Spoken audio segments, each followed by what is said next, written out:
no Natal passado, cheguei cedo à casa dos pais do meu marido, guardando em silêncio a esperança de estar grávida. Mas, em vez de alegria, ele me acusou de estar carregando o filho do meu chefe. Suas palavras me feriram mais do que qualquer outra coisa, e ele entrou com o pedido de divórcio no mesmo dia. 3 semanas depois, quando voltei com a verdade, todos na sala empalideceram. Ela está dormindo com ele, Grant, o chefe dela. Eu sei que está. Parei de respirar. A 3 metros da porta da cozinha da casa dos meus sogros, com os braços cheios de presentes de Natal, 3 testes de gravidez embrulhados em papel festivo dentro da minha bolsa. E foram essas palavras que destruíram tudo. A voz do meu marido, a voz de Matthew, fria, categórica e errada. Antes de prosseguirmos, agradecemos sua presença. Se você acredita que confiança e verdade são importantes no casamento, considere se inscrever. É grátis e nos ajuda a alcançar outras pessoas que precisam ouvir isso. Agora, vamos ver o que aconteceu em seguida. As sacolas de compras escorregaram das minhas mãos, caindo no chão de madeira com um baque abafado que, por algum motivo, ninguém na cozinha ouviu por causa da música de Frank Sinatra, que falava sobre natais brancos e castanhas assando em lareiras. Cheguei 43 minutos antes. 43 minutos que deveriam ser um presente. Tempo extra para surpreender Matthew com a notícia pela qual havíamos orado, esperado e chorado durante 2 longos anos. O bebê que tanto desejávamos finalmente era real. Finalmente crescendo dentro de mim. Finalmente, nosso. Só que Matthew ainda não sabia disso. E agora ele estava na cozinha dos pais dele, na véspera de Natal, me acusando de infidelidade. Deixa eu explicar melhor, porque as últimas 6 semanas foram a mistura mais estranha de exaustão e alegria que eu já experimentei. Boston. O projeto de restauração do Hotel Arborville. Aos 32 anos, era a maior oportunidade da minha carreira de arquiteto, um marco histórico que precisava de uma reformulação estrutural completa, preservando ao mesmo tempo suas características da década de 1920. Grant Chamberlain, meu chefe, confiou a mim a liderança de toda a equipe de design. 15 pessoas se reportando a mim. Milhões de dólares no orçamento. Era tudo pelo que eu havia trabalhado desde que me formei na faculdade de design. Mas, há 3 semanas, algo mudou. Comecei a acordar com náuseas. Não era um enjoo violento, apenas uma sensação persistente de mal-estar que fazia o café cheirar a gasolina e transformava meu bagel favorito do café da manhã em algo que eu não conseguia nem olhar. Às 14 horas, eu estava exausta, lutando para manter os olhos abertos durante as apresentações para clientes. E chorei assistindo a um comercial de ração para cachorro no meu quarto de hotel. Chorei mesmo ao ver um filhote de Golden Retriever reencontrando seu dono. A princípio, atribuía a culpa ao estresse. Semanas de trabalho de 80 horas fazem isso com você. A pressão de gerenciar uma equipe, lidar com empreiteiros que não queriam receber ordens de uma mulher, brigar com o Conselho de Preservação Histórica por cada escolha de projeto. Então minha menstruação atrasou. Lembro-me de estar parada no minúsculo banheiro do meu quarto de hotel, encarando o aplicativo de calendário e contando os dias 2 vezes porque tinha certeza de que havia me enganado, mas não. Estava com 12 dias de atraso. Comprei o primeiro teste de gravidez numa farmácia CVS a 3 quarteirões do hotel. Paguei em dinheiro vivo, como se estivesse comprando algo ilegal. Levei para o meu quarto e fiz xixi no palito com as mãos tremendo. Depois, programei um cronômetro no meu celular porque estava com muito medo de ficar parada ali esperando o teste dar certo. 2 linhas rosas apareceram antes mesmo do cronômetro terminar. Eu não confiei. Não conseguia confiar. Então, comprei outro teste em uma farmácia diferente, uma Walgreens dessa vez. Marca diferente, caixa diferente que não se lembraria do meu rosto. Esse também deu positivo. O terceiro teste eu comprei numa bodega que vendia testes de gravidez ao lado de bilhetes de loteria e energéticos. A caixa era uma senhora de uns 60 anos que me olhou com olhos bondosos e disse: "Parabéns, querida." Eu desabei em lágrimas ali mesmo no balcão. 3 testes positivos, 3 confirmações separadas daquilo que Matthew e eu tanto desejávamos. Estávamos tentando há 2 anos. 2 anos monitorando meu ciclo, calculando tudo perfeitamente, e decepções mensais quando minha menstruação chegava. Enfim, Foram 2 anos vendo amigas anunciarem gravidez nas redes sociais enquanto nós sorríamos, as parabenizávamos e voltávamos para casa para chorar juntas. 2 anos de consultas médicas, discussões sobre fertilidade e conversas discretas sobre se deveríamos considerar outras opções. E agora, finalmente, tinha acontecido. Mas eu estava a 3.000 metros do meu marido, hospedada num quarto de hotel em Boston, trabalhando 16 horas por dia num projeto do qual não podia me afastar. E contar para o Matthew por telefone parecia errado, como anunciar algo sagrado através de uma tela em vez de pessoalmente, onde eu poderia ver o rosto dele se iluminar, onde poderíamos nos abraçar, chorar de alegria e começar a planejar nosso futuro como pais. Então, mantive segredo. Marquei uma consulta em uma clínica de saúde feminina em Boston para confirmar a gravidez e garantir que tudo estivesse se desenvolvendo normalmente. Paguei com nosso cartão de crédito conjunto porque não tinha nada a esconder. Nunca me passou pela cabeça que Matthew veria as cobranças e criaria toda uma teoria da conspiração em torno delas. Fui a 3 consultas ao longo de 3 semanas. Em cada uma delas, a doutora Sarah Mitchell confirmou o que eu já sabia: estava grávida de aproximadamente 9 semanas e tudo estava progredindo normalmente. A cada consulta, saía com mais entusiasmo e mais vontade de contar pessoalmente para o Matthew. A véspera de Natal seria perfeita. Eu chegaria à casa dos pais dele, o chamaria de lado antes da festa começar e lhe entregaria os testes de gravidez embrulhados. Eu havia ensaiado o que diria de 100 maneiras diferentes. Às vezes, de forma simples, vamos ter um bebê. Às vezes, de forma elaborada, tenho um presente de Natal antecipado que chegará em junho. Às vezes, simplesmente entregaria os testes a ele e observaria sua expressão enquanto ele entendia. Meu voo de Boston estava programado para pousar às 7h15, o que me permitiria chegar a Thornton House às 7h30. Seria perfeito para a festa às 8 horas, mas o voo partiu mais cedo e pegou fortes ventos de cauda. Pousamos às 6h30. Fiquei radiante. Isso significava que eu teria ainda mais tempo a sós com Matthew antes da chegada da família dele. Um tempo a sós para compartilhar a notícia, para vê-lo processá-la, para nos abraçarmos antes de termos que compartilhar nossa alegria com todos. O trajeto do aeroporto até o carro alugado durou apenas 17 minutos. Passei todo o tempo checando meu celular, resistindo à tentação de mandar uma mensagem para o Matthew avisando que chegaria mais cedo. A surpresa era muito importante. Eu queria ver a cara dele quando entrasse por aquela porta. Cheguei à entrada da casa dos Thornton às 6h47. A caminhonete do Matthew estava estacionada na frente, o que significava que ele já estava lá ajudando os pais a preparar a festa. A casa colonial de 2 andares estava iluminada contra a escuridão de dezembro. Luzes de Natal contornavam o telhado e as janelas. Uma guirlanda na porta da frente, feita por Caroline com galhos de pinheiro e fita vermelha. Esta casa guarda grande parte da nossa história. 5 natais celebrados aqui. Incontáveis jantares de domingo em que Caroline cozinhava demais e nos mandava para casa com as sobras. A festa de Ano Novo, há 7 anos, onde Matthew me deu o primeiro beijo à meia-noite. O dia de ação de graças, 3 anos depois, quando ele contou aos pais que ia me pedir em casamento. O jantar do anúncio do noivado. Nossa recepção de casamento no quintal. Era para ser aqui que anunciaríamos que estávamos esperando um bebê. Peguei as sacolas de compras no porta-malas. Lembrancinhas de Boston que eu havia escolhido cuidadosamente para todos. Chocolates em formato de lagosta para Caroline, porque ela adorava presentes inusitados. Uma flâmula vintage dos Patriots para Robert, porque ele era fã desde os anos 70. Um boné dos Red Sox para Matthew, mesmo ele sendo um torcedor fanático dos Yankees, o que o tornou o presente perfeito para provocá-lo. A porta da frente estava destrancada. Tradição de família. Caroline disse que portas trancadas faziam os convidados se sentirem indesejados. Faziam com que se sentissem como se estivessem invadindo a privacidade em vez de participarem de uma celebração. Entrei silenciosamente.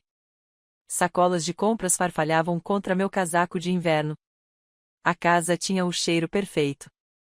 Canela dos famosos rolinhos de canela que Caroline fazia toda a véspera de Natal. Pinheiro da enorme árvore na sala de estar, que provavelmente infringia as normas de segurança contra incêndio com a quantidade de luzes penduradas. Aquele cheiro característico de casa antiga, família e lar. Frank Sinatra tocava no toca-discos antigo que Robert se recusava a substituir. A árvore de Natal dominava a sala de estar, com 4,5 metros de altura, coberta de enfeites que eu reconhecia de anos de celebrações. O anjo no topo, que a avó de Caroline trouxera da Itália. Os enfeites artesanais da infância de Matthew. O primeiro enfeite de Natal que compramos juntos no nosso primeiro ano de casados. Eu conseguia ouvir vozes vindas da cozinha. A voz de Matthew. Sorri, passei as sacolas de compras para um braço e comecei a caminhar em direção ao som. Eu ia interrompê-los. Entrar naquela cozinha e surpreender meu marido, anunciando que nossas vidas estavam prestes a mudar da maneira mais linda possível. Mas então ouvi meu nome. E o jeito como Matthew o disse me fez congelar. Ari tem agido de forma estranha há semanas. Sua voz tinha um tom áspero que eu só tinha ouvido algumas vezes em 5 anos de casamento.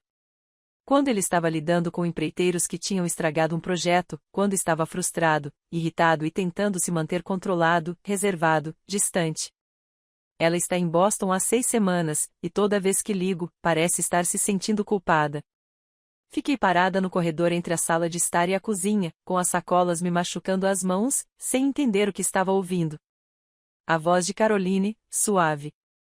Matthew, querido, você está imaginando coisas. Ela está trabalhando muito. A restauração desse hotel é o maior projeto da carreira dela. Ela está dormindo com ele. Matthew cortou relações com a mãe, apresentando-a a Grant, o chefe dela. Eu sei que está. As sacolas de compras caíram das minhas mãos. Grant Chamberlain tinha 53 anos. Era casado com Patrícia havia 27 anos. Eles tinham 2 filhos na faculdade, uma filha estudando medicina veterinária em Cornell e um filho cursando engenharia no MIT. Grant me mostrava fotos deles no celular pelo menos uma vez por semana, geralmente enquanto contava alguma história constrangedora de pais sobre a infância deles. Ele me chamava de Anfilho. Ele me mandava para casa mais cedo quando eu trabalhava depois das 7 porque dizia que os jovens precisavam de equilíbrio entre vida pessoal e profissional mais do que de pagamento de hora extra. 2 meses atrás, ele me chamou para conversar em seu escritório e me deu uma palestra de 20 minutos sobre não sacrificar meu casamento pela minha carreira. Sobre como ele quase perdeu Patrícia aos 30 e poucos anos porque priorizou projetos em vez de encontros românticos e se esqueceu de que o sucesso não significava nada se ele chegasse em casa e encontrasse a casa vazia. A ideia de algo inapropriado entre nós não era apenas errada. Era absurda, impossível, insultante. Mas Matthew continuou falando e eu continuei parada naquele corredor, ouvindo meu marido construir um caso contra mim como se fosse um promotor apresentando provas a um júri. Pensa bem, pai. A voz de Matthew assumiu um tom terrivelmente racional, como se ele estivesse explicando algo óbvio que todos os outros eram cegos demais para enxergar. Não temos intimidade desde agosto. Nenhuma vez sequer. Ela sempre tem uma desculpa. Muito cansada, muito estressada, dores de cabeça, problemas no trabalho. E eu tentei. Deus sabe que eu tentei, mas ela continuou me afastando. Era verdade. Não tínhamos feito amor desde aquele último fim de semana de agosto, antes de partirmos para nossos projetos separados. Mas não era porque eu estava traindo. Era porque eu estava exausta de tanto viajar para Boston para reuniões preliminares. Porque Matthew estava estressado com o atraso na expansão para Portland. Porque ambos estávamos cansados demais para nos conectar fisicamente, embora ainda nos amássemos. Pelo menos eu achava que ainda nos amávamos. E agora ela está em Boston por 6 semanas, continuou Matthew. 6 semanas longe de casa, trabalhando 16 horas por dia com Grant. Eles estão juntos o tempo todo. Em todas as visitas a obras, em todas as reuniões com clientes, em todas as revisões de projeto. Ela fala dele em todas as ligações. Grant pensa isso. Grant sugeriu que Grant aprovou minha proposta. Eu falava muito sobre Grant porque ele era meu chefe. Porque a aprovação dele era importante para minha carreira. Porque quando você lidera um projeto importante, você menciona a pessoa a quem se reporta. Era profissional, não pessoal. Mas Matthew pegou cada menção casual ao nome de Grant e transformou em prova de um caso extraconjugal. A voz de Robert cortou a cozinha, aguda e cautelosa. Matthew, essas são acusações sérias. Você tem provas concretas? Você os viu juntos? Alguém lhe disse que eles estão tendo um caso? Eu não preciso que ninguém me diga. A voz de Matthew endureceu. Eu consigo sentir.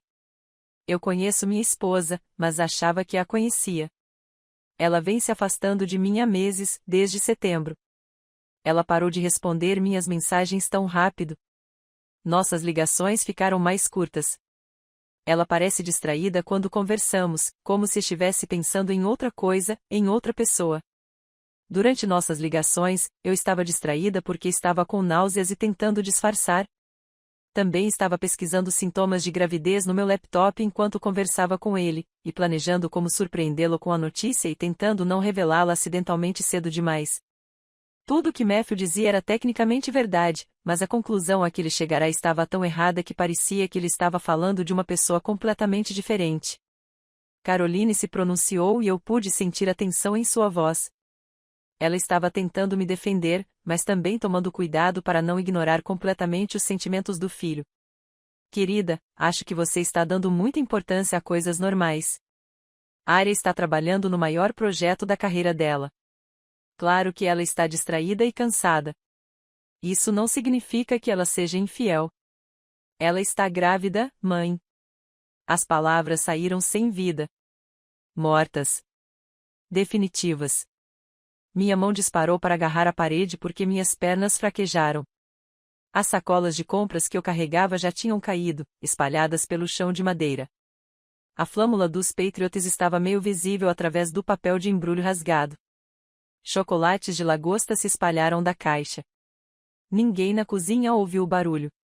Estavam todos muito concentrados no que Matthew acabará de dizer. Como você sabe que ela está grávida? A voz de Robert ficou muito baixa. Esse era o seu sinal. Quando Robert Thornton ficava quieto, significava que ele estava ou muito preocupado ou muito zangado, e você não queria estar do outro lado de nenhuma das duas situações. Vi a fatura do cartão de crédito. A voz de Matthews ganhou ritmo, como se ele estivesse esperando para compartilhar essa evidência. 3 cobranças para a mesma clínica de saúde feminina em Boston. Boston Women's Health, 15 de outubro, 29 de outubro e 12 de novembro. Valores diferentes, 175, 220 e 195. Pesquisei. São custos de consultas pré-natais. Primeira consulta, retorno e ultrassom. O cronograma bate perfeitamente. Minhas consultas pré-natais. Aquelas que eu havia agendado para garantir que o bebê estivesse saudável antes de contar para o Matthew. Aquelas que eu pagava com o nosso cartão de crédito conjunto porque eu não tinha nada a esconder, já que este bebê era nosso. Porque eu jamais imaginei que meu marido veria as contas médicas e criaria uma teoria da conspiração em vez de simplesmente me perguntar sobre elas. E você acha que ela está grávida de outro homem porque a voz da Caroline estava mais tensa agora? Ela estava me defendendo. E uma parte de mim a amava por isso, mesmo enquanto eu estava paralisada naquele corredor, incapaz de me mexer, falar ou respirar, porque não dormimos juntos desde agosto. Mãe, Matthew disse como se estivesse explicando algo para uma criança, e ela vai começar o pré-natal em novembro. Faça as contas. Se ela engravidou em agosto, saberia em setembro.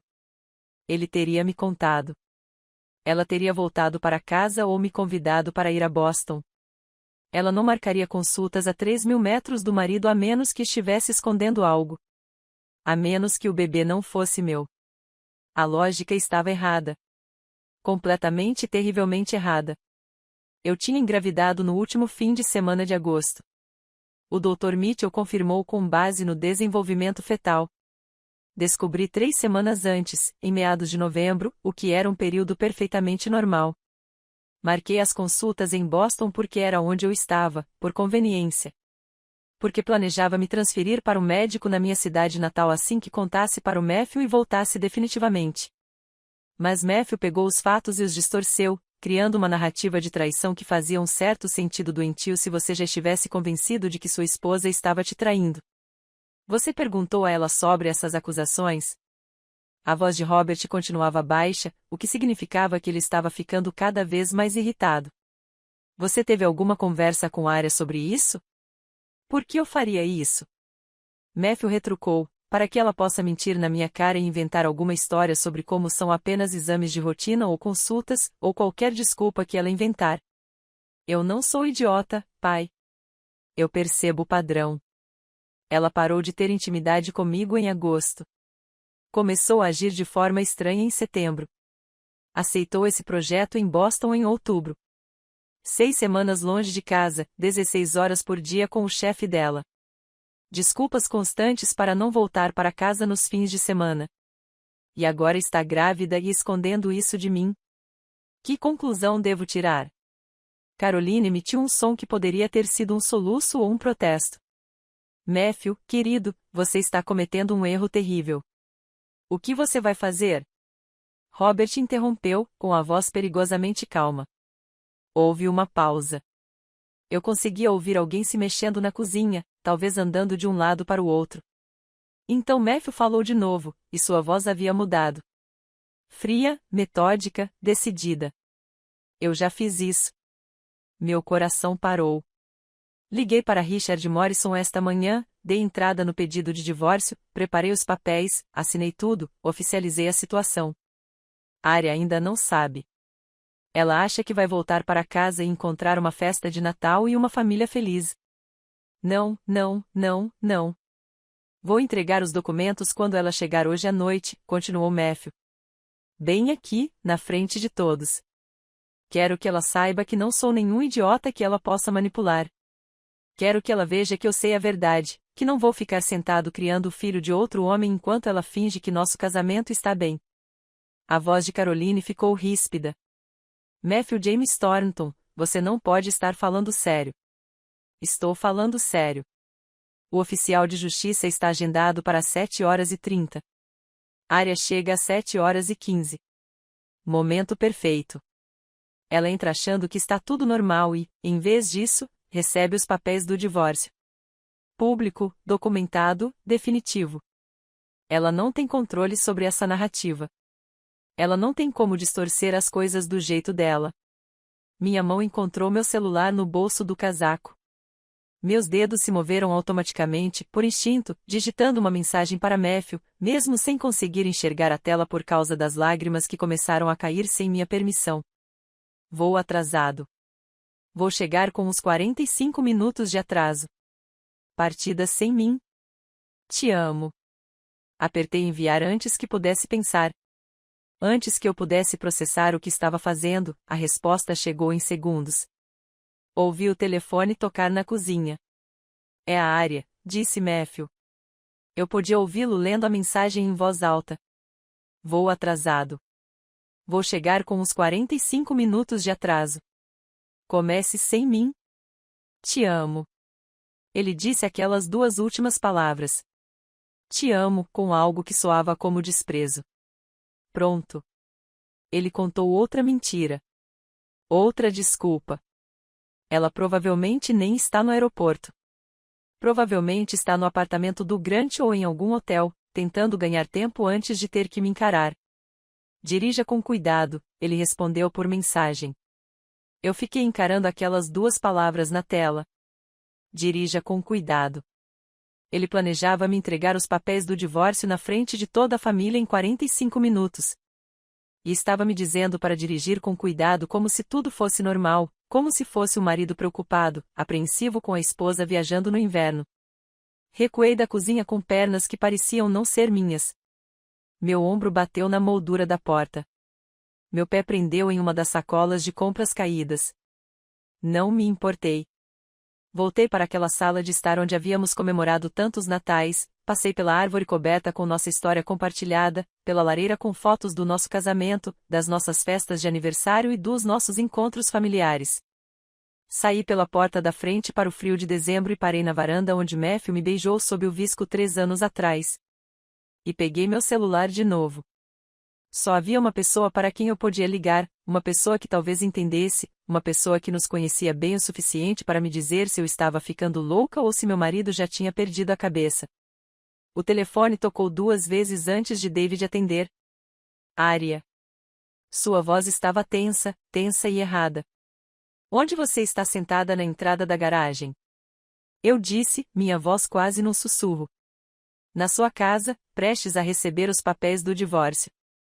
O silêncio do lado de David foi tão longo que pensei que a ligação tivesse caído. Então ouvi expirar longa e trêmulo. Sabe, não era uma pergunta. Eu ouvi tudo. Eu disse, cheguei cedo. Queria fazer uma surpresa para o Matthew. Em vez disso, tive que ouvi-lo contar aos pais dele que estou grávida do filho do meu chefe e que ele vai entrar com o pedido de divórcio. Arya. A voz de David falhou. Meu Deus, me desculpe. Matthew me ligou esta manhã e me contou o que estava planejando. Eu tentei. Juro por Deus, tentei convencê-lo a desistir. Disse a ele que estava sendo insano, que precisava falar com você primeiro, que estava tirando conclusões precipitadas, mas ele não me ouviu. Observei a casa dos Thornton através do para-brisa, vi sombras se movendo atrás das cortinas da cozinha.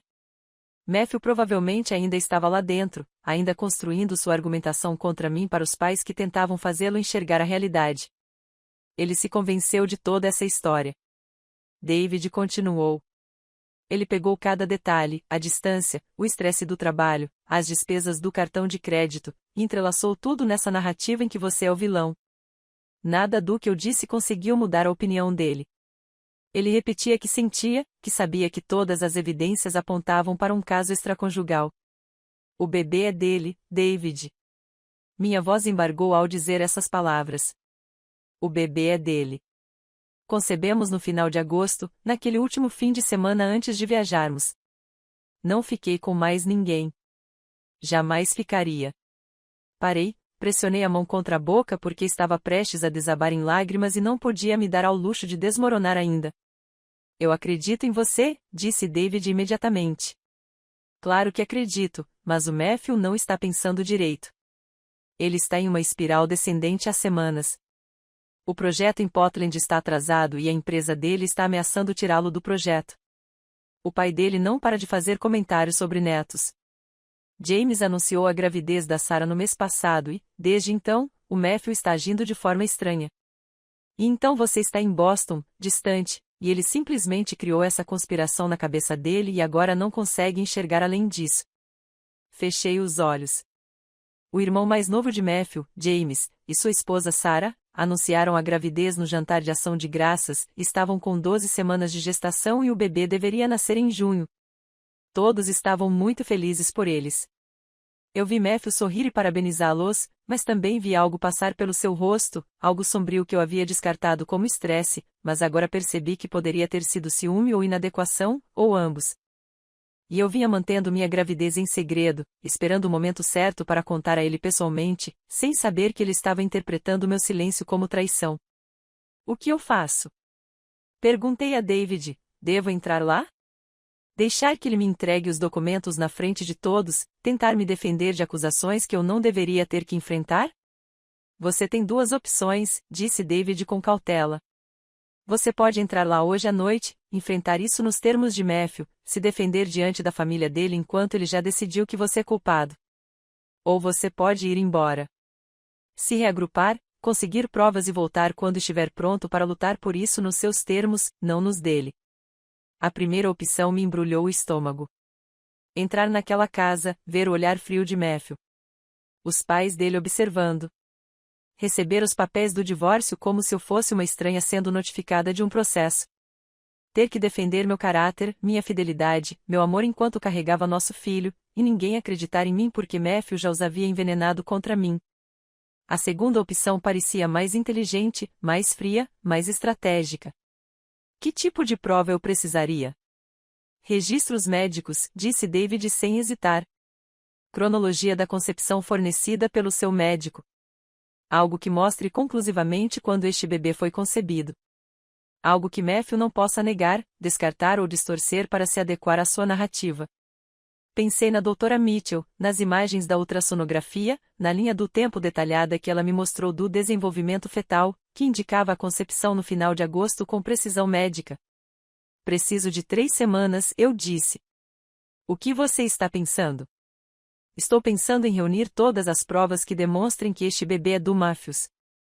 Registros médicos, cronologia da concepção, depoimentos de Grant e sua esposa, agenda de trabalho mostrando que nunca fiquei sozinha com ele de forma inadequada. Registros telefônicos comprovando que tenho ligado para o Matthew regularmente, sendo transparente. Tudo. Vou documentar cada detalhe para que, quando eu voltar aqui, o Matthew não possa mais distorcer a verdade. David ficou em silêncio por um longo momento. Quando você voltar, a coisa vai ficar feia. A situação já está feia, eu disse.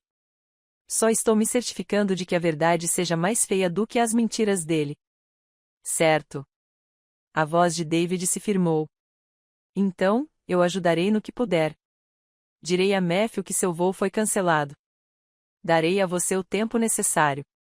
Mas, Arya, quando você fizer isso, quando voltar com todas essas provas, precisa estar preparada para o que acontecerá a seguir. Não se trata apenas de provar que ele está errado. Trata-se de saber se o seu casamento sobreviverá ao fato de ele não confiar o suficiente em você para perguntar antes de acusar. Eu sabia disso. Meu Deus, eu sabia disso. Mas deixei de lado porque ainda não conseguia pensar nisso. Não conseguia processar o que significava meu marido ter escolhido a paranoia em vez de uma simples conversa. 3 semanas, repeti. Ligo se precisar de alguma coisa. Desliguei antes que David pudesse dizer mais alguma coisa. Meus dedos se moveram automaticamente, digitando outra mensagem para Matthew. Voo totalmente cancelado. Tempestade se aproximando. Todos os voos para Boston suspensos. Sinto muito. Tentarei voltar para casa amanhã. Feliz Natal. Amo você. Desta vez, a resposta demorou mais. Tanto que me perguntei se ele havia parado de acreditar nas minhas desculpas. Então, meu telefone vibrou. Decepcionante, mas não surpreendente. Feliz Natal. Não é surpresa, porque ele achou que eu estava mentindo. Achou que eu estava inventando desculpas para evitá-lo. Achou que eu provavelmente estava no apartamento do Grant ou em algum quarto de hotel. Escolhendo meu amante em vez do meu marido na véspera de Natal. Liguei o carro e dirigi, não em direção à casa. A casa que Matthew e eu tínhamos comprado juntos parecia contaminada agora, como se ir até lá significasse cair numa armadilha. Em vez disso, dirigi até um Hampton a 20 minutos de distância. Longe o suficiente para que eu não encontrasse acidentalmente ninguém da família de Matthew. Perto o suficiente para que eu pudesse voltar rapidamente se precisasse. O saguão estava quase vazio. Apenas um recepcionista com cara de cansado e uma família com 2 crianças pequenas que discutiam se o Papai Noel conseguiria encontrá-las em um hotel. Preciso de um quarto, eu disse ao recepcionista. Só para esta noite, talvez por mais tempo. Nome? Hesitei. Então, Arya Castellano, meu nome de solteira. O nome que eu tinha antes de me casar com Matthew, antes de me tornar Arya Thornton, antes que toda a minha identidade se tornasse atrelada ao fato de ser esposa de alguém. O recepcionista me entregou um cartão-chave para o quarto 237. Peguei-o, subi de elevador sozinho e entrei em um quarto bege genérico que cheirava a produto de limpeza industrial e carpete velho. Sentei-me na beira da cama e tirei um caderno da minha bolsa, aquele que eu usava para planejar projetos no trabalho, abri numa página em branco, fiquei olhando para ela por um longo momento e então comecei a escrever. Preciso de provas. 1. Prontuário pré-natal completo da doutora Sarah Mitchell, da Boston Women's Health. 2. Confirmação da data da concepção por ultrassom. 3. Extratos de cartão de crédito mostrando as cobranças já efetuadas na clínica de Boston. 4. E-mails e chamadas de trabalho comprovando que Grant e eu nunca estivemos sozinhos de forma inadequada. 5. Registros telefônicos mostrando ligações regulares para Matthew. Evidências de transparência. 6 testemunhas de caráter, Grant, sua esposa Patrícia e colegas de Boston. 7 consultas jurídicas sobre difamação e falsas acusações. 8. Documentação do paradeiro de Grant durante o suposto caso. À meia-noite, eu já tinha um plano, uma consulta agendada e um cronograma traçado, consulta no consultório da doutora Mitchell na segunda-feira de manhã, consulta com o advogado na terça-feira e um investigador particular na quarta-feira para documentar as atividades de Grant e o álibi para quaisquer datas que Matthew pudesse alegar que estávamos juntos. Eu não estava lutando pelo divórcio. Eu estava lutando pela verdade. E quando eu voltasse à casa dos Thornton em 3 semanas, eu me certificaria de que todos naquela sala entendessem o que Matthew havia feito com sua esposa e filho, baseado em nada além de delírio paranoico. No dia de Natal, fiquei naquele quarto de hotel. Pedi serviço de quarto, ovos mexidos que mal consegui engolir por causa do enjoo da gravidez. Liguei para minha mãe e menti. Disse a ela que não estava me sentindo bem, que ficaria em Boston uma semana a mais para descansar antes de viajar. Ela acreditou em mim, por que não acreditaria? Eu nunca tinha dado a ela motivos para duvidar de mim antes. Liguei para Grant às 14 horas. Ele atendeu no terceiro toque, parecendo confuso. Arya, tudo bem? Pensei que você estivesse voltando para casa para o Natal. Preciso de um favor, eu disse. Um grande favor. Expliquei tudo. As acusações de Matthew, os papéis do divórcio, a cronologia da minha gravidez que Matthew distorceu para usar como prova de infidelidade. Grant ficou completamente em silêncio e, por um momento horrível, pensei que a ligação tivesse caído. Aí ele acha que estamos tendo um caso. Sim. Ele pensa, Arya, eu tenho idade para ser seu pai. Tenho filhos da sua idade. Patrícia e eu somos casados há 27 anos. Como ele pôde fazer isso? Preciso que você e a Patrícia escrevam declarações, interrompi gentilmente, confirmando nossa relação profissional. Seus registros na agenda mostram que nunca estivemos sozinhos fora do trabalho. Qualquer coisa que prove que isso tudo está na cabeça do Matthew. Grant emitiu um som que poderia ter sido de raiva, descrença ou ambos. Claro. Absolutamente. O que você precisar. Isso é uma loucura, Arya. Sinto muito que você esteja passando por isso. 1 hora depois, Patrícia ligou. Eu conseguia sentir a fúria na voz dela antes mesmo de ela dizer alô. Grant me contou do que Matthew te acusou. Aquele rapaz perdeu a cabeça. Eu conheci Matthew. Já convidamos você e ele para jantar. Ele nos viu juntos. Como ele se atreve a inventar essa fantasia de que meu marido está tendo um caso com você? Preciso de provas. Eu disse declarações, documentação, algo que Matthew não possa distorcer ou descartar. Você terá isso, prometeu Patrícia. Eu mesma documentarei cada interação que Grant teve com você em Boston. Cada reunião, cada visita ao local, cada pausa para o café. Matthew vai se arrepender de ter duvidado de você. As 3 semanas seguintes se tornaram um turbilhão de coleta sistemática de evidências. Na manhã de segunda-feira, no consultório do Dr. Mitchell, sentei-me em uma sala de exames e expliquei por que precisava de documentação médica detalhada sobre o cronograma da minha gravidez. A doutora Mitchell ficou horrorizada. Com raiva em meu nome, de uma forma que me deu vontade de chorar de gratidão. Seu marido acha que você está grávida de outro homem por causa dos gastos no cartão de crédito. Ela balançou a cabeça. Não é assim que o casamento deveria funcionar, Arya. Você não deveria ter que provar sua fidelidade com registros médicos. Mas mesmo assim ela me deu tudo. Um relatório completo mostrando a janela de concepção de 20 a 26 de agosto, com base no desenvolvimento fetal. A confirmação de que meu cronograma de gravidez era perfeitamente consistente com minha primeira consulta pré-natal. Documentação de cada consulta, cada exame, cada evidência médica que comprovava que este bebê foi concebido exatamente quando e como eu disse. Construí meu caso peça por peça. Registros médicos, calendários de trabalho, registros de e-mails, registros telefônicos mostrando que eu ligava para Matthew quase todas as noites de Boston. E a cada prova que eu reunia, sentia que estava mudando, me endurecendo, me tornando alguém que documentava e planejava em vez de alguém que confiava e amava livremente. Eu não tinha certeza se gostava de quem eu estava me tornando, mas tinha certeza de que precisava ser ela para sobreviver ao que viria a seguir. Na manhã de terça-feira, entrei no prédio do escritório de Jennifer Artman, sentindo como se estivesse me preparando para uma batalha em vez de tentar salvar meu casamento. O escritório de advocacia ocupava o 8º andar de um arranha-céu no centro da cidade, um daqueles lugares com pisos de mármore, paredes de vidro e móveis que custavam mais do que o carro da maioria das pessoas. A recepcionista me indicou uma sala de canto onde Jennifer Artman estava sentada atrás de uma enorme mesa de mogno coberta de pastas de processos e revistas jurídicas. Ela era mais jovem do que eu esperava, talvez uns 40 anos, com cabelos escuros presos num coque elegante e olhos penetrantes que não deixavam escapar nada. Ela se levantou quando entrei, apertou minha mão com firmeza e apontou para a cadeira de couro em frente à sua mesa. Senhora Thornton, obrigada por vir. Posso lhe oferecer algo? Água, café, chá.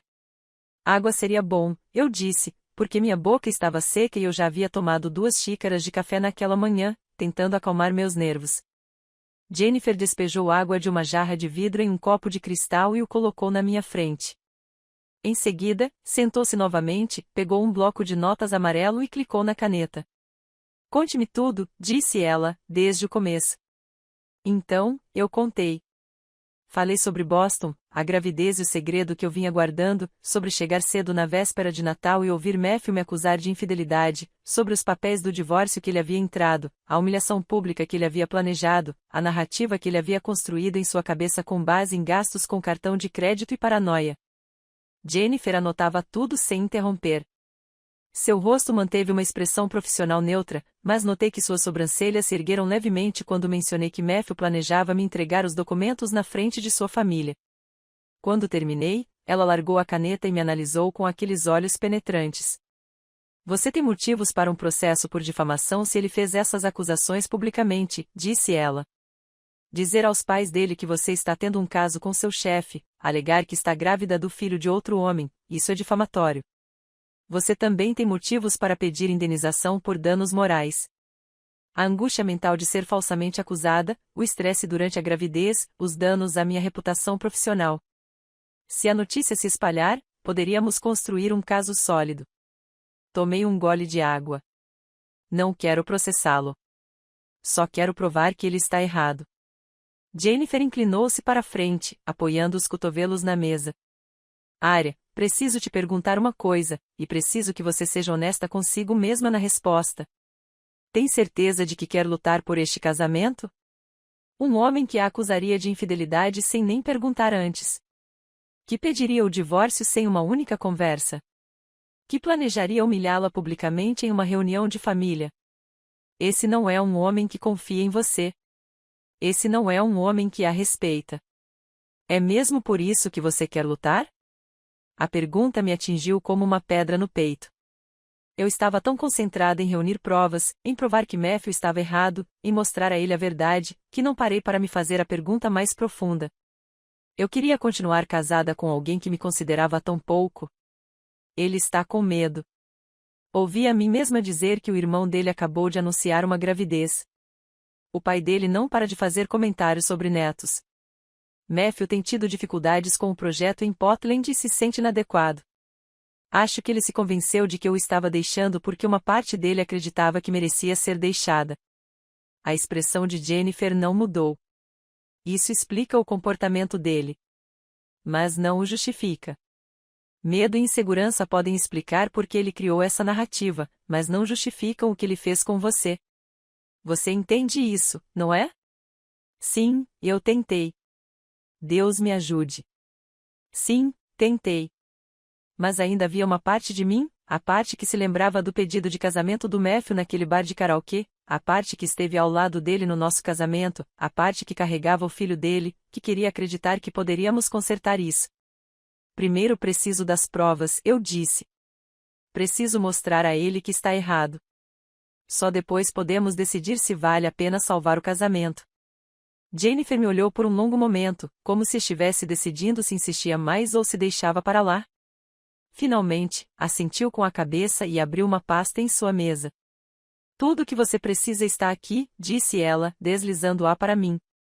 Exemplos de documentação para um cronograma médico, modelos de depoimentos de testemunhas, orientações sobre que tipo de prova será mais eficaz. Também inclui informações sobre suas opções legais, caso decida entrar com uma ação por difamação ou danos morais mais tarde. Ela fez uma pausa e acrescentou mais baixinho, mas Arya, pense bem no que você está defendendo, porque provar que ele está errado e salvar seu casamento não são necessariamente a mesma coisa. Peguei a pasta e saí do escritório dela com aquelas palavras ecoando na minha cabeça. Na quarta-feira à tarde, encontrei Grant e Patrícia em uma pequena cafeteria a 3 quarteirões do Hotel Arborville. Era um daqueles lugares independentes, com móveis descombinados e arte local nas paredes. O tipo de lugar onde Grant e eu tínhamos tomado café uma dúzia de vezes durante o projeto, sempre com outros membros da equipe, sempre falando de trabalho. Grant me viu primeiro. Ele se levantou da mesa que havia escolhido no canto dos fundos, e eu percebi o quão cansado e preocupado ele parecia. Patrícia estava com ele. Ela também se levantou e, antes que eu pudesse dizer qualquer coisa, me abraçou. Aquele rapaz perdeu a cabeça, disse ela com veemência. Perdeu completamente a cabeça. Sentamo-nos. Grant já tinha pedido um café com leite descafeinado para mim. Ele lembrou que eu tinha começado a tomar descafeinado semanas atrás, embora na época eu tivesse dito que era para tentar dormir melhor. Agora eu percebia que ele provavelmente tinha notado os sinais de gravidez que eu achava que estava escondendo. O cansaço, o fato de eu ter parado de tomar o café do escritório, os biscoitos que eu guardava na minha mesa. Não consigo parar de pensar nisso desde que você ligou, disse Grant. Tentando entender como Matthew consegue pensar. Ele parou e balançou a cabeça. Eu te tratei como uma filha. Arya. Achei que tinha deixado isso claro. Achei que todos soubessem que Patrícia e eu te consideramos como uma filha. Ele não te conhece, eu disse baixinho. Não de verdade. Ele te encontrou algumas vezes em eventos da empresa, nos viu juntos rapidamente. Mas ele não sabe como você fala dos seus filhos, nem como você me dá sermão sobre equilíbrio entre vida pessoal e profissional, nem como você me mandou para casa mais cedo 3 vezes no mês passado porque estava preocupada que eu estivesse trabalhando demais. Patrícia tirou uma pasta da bolsa. Aparentemente, agora todo mundo estava documentando tudo com pastas. Eu escrevi uma cronologia completa de cada interação que Grant teve com você em Boston, disse ela. Cada jantar que tivemos juntos, cada vez que você veio à nossa casa, cada reunião de equipe. Também incluí nossos extratos de cartão de crédito mostrando que Grant e eu jantamos juntos todas as noites em que você supostamente estava tendo um caso com ele. Grant adicionou sua própria pasta à pilha. Declaração autenticada em cartório assinada por mim. Registros de calendário mostrando minha agenda. Confirmação de que você e eu nunca ficamos sozinhos fora do ambiente profissional. Cartas de 3 outros membros da equipe que trabalhavam conosco diariamente podem confirmar que nosso relacionamento era estritamente profissional. Peguei as 2 pastas, sentindo o peso delas nas minhas mãos. Obrigada aos 2. Sinto muito que vocês tenham que fazer isso. Sinto muito que a paranoia do Matthews esteja arrastando vocês para essa confusão toda. Não peça desculpas, disse Patrícia com firmeza. Você não fez nada de errado. Foi o Matthew. E quando você mostrar a ele todas essas provas, ele vai perceber o terrível erro que cometeu. Eu queria acreditar nisso. Queria acreditar que as provas seriam suficientes para romper com a ilusão de Matthew e trazer de volta o homem com quem eu havia me casado. Mas uma vozinha no fundo da minha cabeça, aquela que soava suspeitosamente como a de Jennifer Hartman, sussurrava que provar que ele estava errado e consertar o que ele havia quebrado não eram a mesma coisa. Na manhã de quinta-feira, encontrei-me com Tom Fletcher. O investigador particular foi recomendado pela empresa de Jennifer, trata-se de um ex-detetive da polícia que agora se especializa em coletar provas para casos de divórcio e investigações corporativas.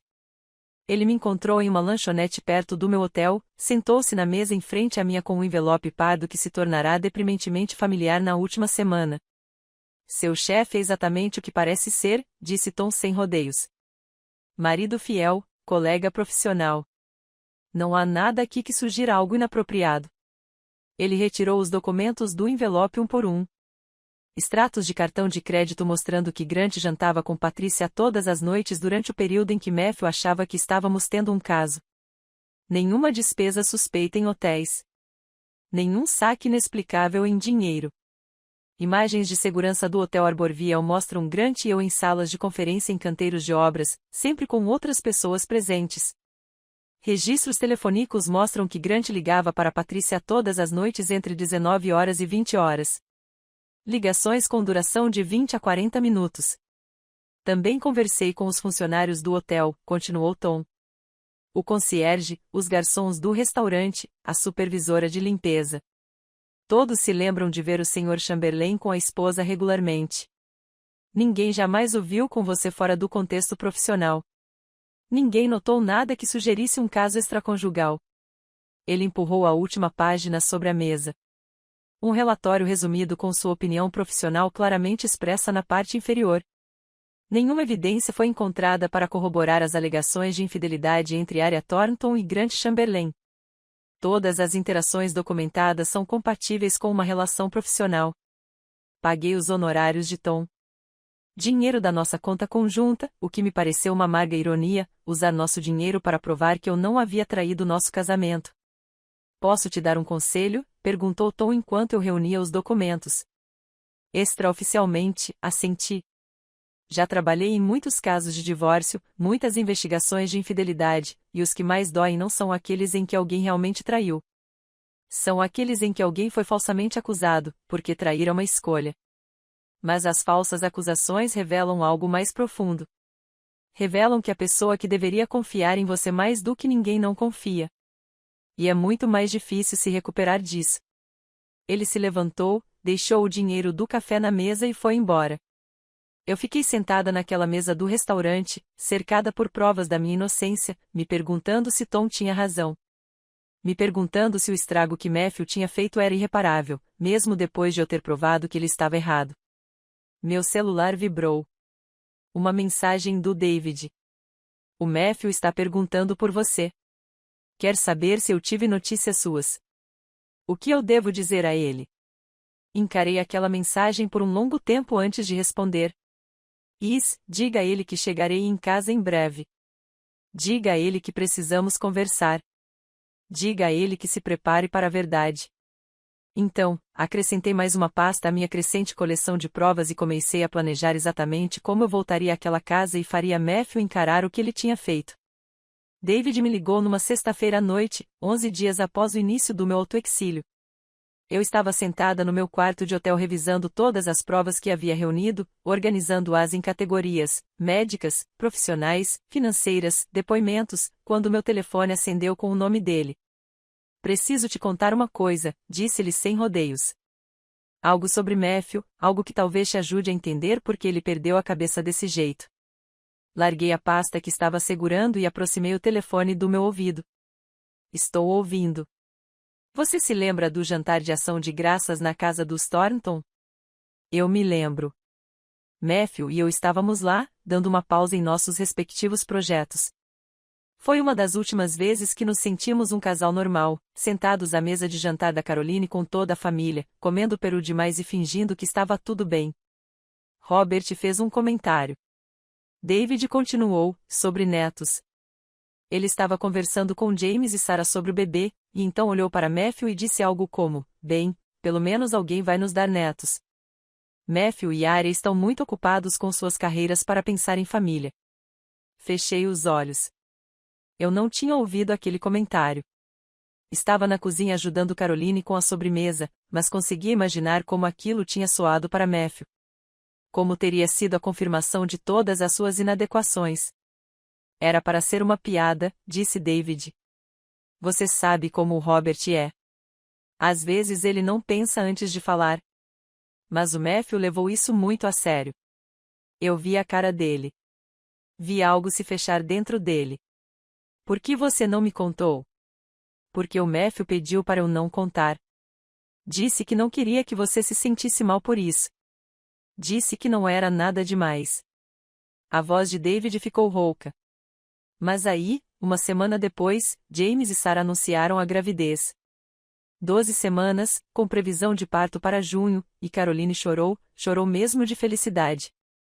E Robert não parava de falar sobre como estava animado para ser avô, como James estava lhes dando um presente incrível. Lembrei-me daquele anúncio. Lembrei-me do sorriso de Matthew ao parabenizar o irmão. Lembrei-me de ter pensado que ele parecia um pouco estranho, um pouco distante, mas atribuí isso ao estresse do trabalho. Matthew passou a vida inteira se comparando a James, disse David em voz baixa. James era o melhor atleta. James tirava notas melhores. James conseguiu a promoção mais importante na empresa. E agora James estava dando netos aos pais deles, enquanto Matthew ainda não tinha filhos depois de 5 anos de casamento. Estávamos tentando. Eu disse, com a voz embargada. Estávamos tentando há 2 anos. Eu sei, mas Matthew não via as coisas dessa forma. Ele via fracasso. E quando você foi para Boston e começou a agir de forma distante, quando parou de atender às ligações dele tão rapidamente, quando parecia distraída durante as conversas, ele se convenceu de que você estava se afastando porque ele não era bom o suficiente. Então, ele inventou uma história de que eu estava traindo. Era mais fácil acreditar que você era infiel do que acreditar que você simplesmente não o queria mais. David expirou lentamente. A narrativa do caso lhe dava algo para culpar, alguém para culpar. Era melhor do que conviver com a possibilidade de que ele simplesmente não fosse suficiente para você. Pensei nisso, na mente de Matthew criando toda uma conspiração porque encarar sua própria inadequação era doloroso demais. Isso não justificava o que ele tinha feito, mas explicava de uma forma que fez meu coração doer em vez de apenas arder de raiva. Há mais uma coisa, disse David. Matthew está fazendo terapia. Começou em novembro, logo após o anúncio de James. Isso me deixou sem palavras. O quê? Ele não te contou porque estava com vergonha. Achou que isso faria parecer fraco. Mas ele tem ido toda semana tentando superar a depressão, os sentimentos de inadequação, o medo de estar fracassando em tudo que importa.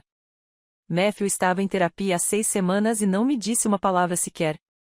Estávamos tão distantes, tão imersos em nossos próprios problemas, que eu não percebi que meu marido estava desmoronando. A ironia não me passou despercebida. Eu havia mantido a gravidez em segredo para proteger a surpresa. Ele havia mantido a terapia em segredo para proteger seu orgulho. Ambos estávamos escondendo coisas um do outro em nome do amor, e esses segredos quase nos destruíram. Achei que você deveria saber, disse David, antes de voltar lá com todas as suas provas. Antes de confrontá-lo, achei que você deveria entender que isso não era apenas paranoia. Era dor, medo e um homem destruído que se convenceu da pior história possível porque não conseguia encarar a verdade, que ele estava sofrendo e precisava de ajuda. Logo depois, desliguei o telefone. Fiquei sentada no meu quarto de hotel encarando as pastas de evidências espalhadas pela cama, vendo-as de uma maneira diferente agora. No 13º dia, Caroline ligou. Eu vim evitando suas ligações desde a véspera de Natal, deixando-as cair na caixa postal, sem estar pronta para falar com a família de Matthew até ter reunido todas as provas e planejado minha estratégia. Mas algo me fez atender desta vez. Talvez a revelação de David sobre a terapia de Matthew. Talvez apenas a solidão e a necessidade de ouvir uma voz que um dia me pareceu familiar. A namorada da Arya. A voz de Caroline estava embargada pelas lágrimas. Por favor, me diga que o que Matthew disse não é verdade. O que ele te disse?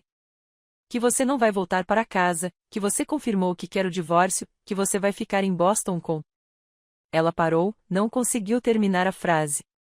Uma raiva intensa e imediata me invadiu. Matthew continuava mentindo, continuava construindo sua narrativa, continuava me transformando na vilã de uma história da qual eu nunca concordei em fazer parte. Isso não é verdade, eu disse, com a voz mais dura do que pretendia. Nada disso é verdade. Estou reunindo provas para comprovar que o bebê é do Matthew. Voltarei para casa quando estiver pronta e nunca quis esse divórcio. Matthew entrou com o pedido sem sequer me perguntar se as cobranças que viu no nosso cartão de crédito eram realmente o que ele pensava que eram. Houve um longo silêncio da parte de Caroline. Então, bem baixinho, ela disse, ele tem passado por dificuldades. Arya, você sabia que ele está fazendo terapia? Com um terapeuta. David me contou ontem que ele começou depois do Dia de Ação de Graças, depois do anúncio de James. Ele tem lidado com depressão, com a sensação de que não é bom o suficiente, de que está decepcionando todos que são importantes para ele. A voz de Caroline falhou. Acho que uma parte dele se convenceu de que estava indo embora porque acreditava que merecia ser deixado. Pressionei a mão contra a testa, tentando afastar a dor de cabeça que se acumulava atrás dos meus olhos. Isso não justifica o que ele fez, Caroline. Explica, mas não torna certo. Eu sei, Deus. Eu sei que o que ele fez foi terrível, imperdoável, mas Arya, ele te ama. Ele está tão destruído agora que não consegue enxergar além do próprio medo. Conversamos por mais 20 minutos. Caroline me contou sobre ter encontrado Matthew sentado em nosso antigo quarto na casa deles, olhando fixamente para nossas fotos de casamento, sobre ele quase não comer, quase não dormir, sobre como ele havia se isolado de todos desde a véspera de Natal, convencido de que me havia perdido para sempre. Uma parte de mim se sentiu vingada. Ótimo! Você deveria sofrer. Ele deveria sentir uma fração da dor que me causou. Mas outra parte, a parte que ainda se lembrava de ter se apaixonado por ele, que ainda carregava seu filho, apenas sentia tristeza. No 15º dia, dirigi até nossa casa. Eu ainda tinha minhas chaves. Matthew estava no trabalho. Eu havia confirmado com David antes de ir. A casa parecia estranha no momento em que entrei. Fria, apesar do aquecimento estar ligado, vazia, apesar de estar cheia de nossos móveis e pertences, como se soubesse que algo havia quebrado e que não poderia ser facilmente consertado. Passei por cômodos que guardavam 5 anos de casamento. A sala de estar onde maratonávamos séries inteiras em domingos preguiçosos. A cozinha onde Matthew tentava preparar jantares de aniversário para mim, que sempre terminavam com a gente pedindo comida para a viagem porque ele queimava alguma coisa. O quarto de hóspedes que planejávamos transformar em um berçário. Nosso quarto estava exatamente como eu havia deixado 3 semanas atrás. Cama arrumada. Meus livros ainda na mesa de cabeceira. O lado do guarda-roupa do Matthew ainda cheio de roupas. O diário dele estava na mesa de cabeceira. Eu nunca tinha lido o diário do Matthew. Ele escrevia um desde a faculdade. Uma vez me disse que o ajudava a organizar os pensamentos, a resolver problemas no papel antes que eles se tornassem insuportáveis na sua cabeça. Sempre respeitei a privacidade dele, nunca tive a menor vontade de olhar. Mas agora abri. A última anotação era de 2 dias atrás, o 17º dia sem área. David diz que ela está bem, só precisa de tempo. Mas eu sei a verdade. Destruí tudo. Entrei com o pedido de divórcio antes mesmo de pedir explicações. Planejo humilhá-la publicamente. Que tipo de marido faz isso? Que tipo de homem? É isso mesmo. Sou um fracasso. Fracassei em dar netos a eles. Fracassei em manter minha esposa. Fracassei em confiar na única pessoa que mais merecia minha confiança. Voltei às páginas anteriores. Encontrei o registro de 12 de novembro. Vi as cobranças da clínica novamente hoje. $195 desta vez. Terceira consulta. Ela definitivamente está grávida e não me contou. Estamos separados há 3 meses e ela não disse uma palavra.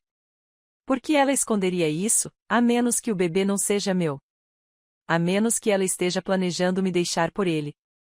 29 de outubro. Arya parecia distante ao telefone hoje à noite.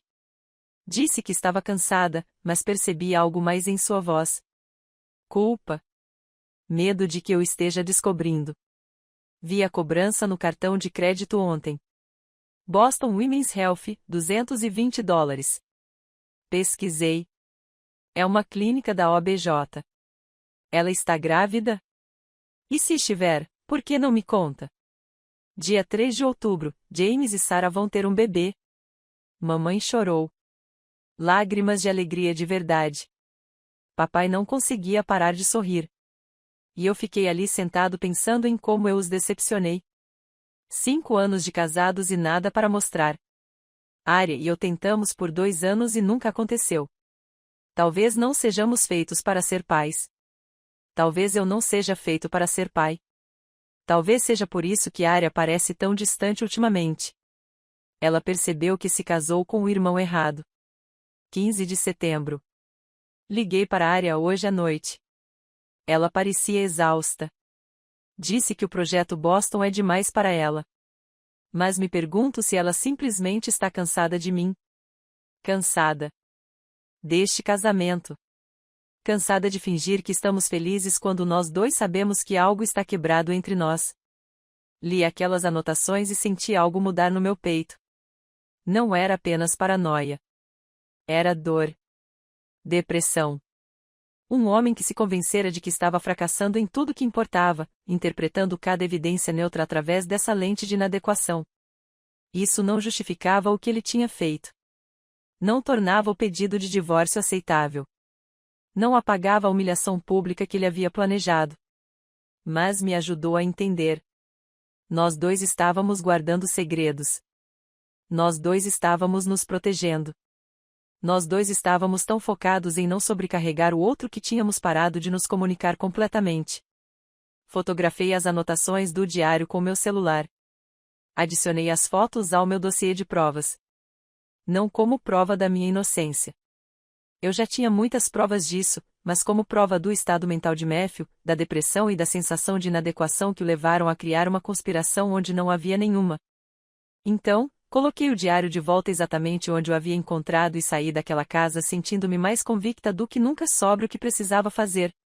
Precisava voltar para confrontar Matthew e mostrar-lhe a verdade. E então teríamos que decidir se a verdade seria suficiente para reconstruir o que o medo havia destruído. Liguei para Caroline na manhã do dia 21. Preciso falar com a família. Disse sem rodeios. Com todos eles. Matthew, Robert, James, Sarah, David 2, se ele estiver disponível hoje. Esta tarde. Houve uma pausa da parte dela. Então, que horas são? 2 horas, tenho algo importante a dizer e preciso dizer isso na frente de todos. A namorada da área. 2 horas, Caroline, por favor, certifique-se de que todos estejam lá. Ela concordou. Sua voz estava trêmula quando desligou. Passei as 3 horas seguintes me preparando. Não fisicamente. Eu estava pronta há dias, minhas provas organizadas em pastas de papelão, minha apresentação ensaiada até que eu pudesse recitá-la dormindo. Mas emocionalmente, mentalmente, me preparando para voltar àquela casa e encarar o homem que me acusara da pior traição imaginável. Às 13h30, coloquei tudo no meu carro alugado, os prontuários médicos, os depoimentos das testemunhas, o relatório do detetive particular, as imagens do ultrassom, os testes de gravidez que eu havia embrulhado em papel de Natal 3 semanas atrás, ainda na embalagem festiva, um presente que nunca tinha sido aberto. A viagem até a casa dos Thornton durou 17 minutos. Os mesmos 17 minutos da véspera de Natal, quando eu estava animado, esperançoso e completamente despreparado para o que estava prestes a ouvir. Desta vez, eu sabia exatamente o que me esperava. Entrei na garagem no número 157. A caminhonete do Matthew estava lá. Assim como o SUV do James, o sedã do David e outros 2 carros que não reconheci de imediato. Caroline tinha feito o que eu pedi, reunido a família e preparado todos para o que eu ia dizer. Fiquei sentada no carro por um instante, com as mãos no volante, respirando devagar. O bebê, nosso bebê, se mexeu dentro de mim. Ainda era cedo demais para sentir com clareza, do ponto de vista médico, mas eu jurava que sentia mesmo assim. Senti a vida que tínhamos criado juntos, a parte inocente em toda essa confusão. Exatamente às 2 horas, saí do carro. A porta da frente se abriu antes que eu pudesse bater. Caroline estava lá, com os olhos vermelhos de tanto chorar, e abriu os braços para me abraçar assim que entrei. Oh, querida, ela sussurrou contra meu cabelo. Estávamos tão preocupados. Deixei que ela me abraçasse por um instante.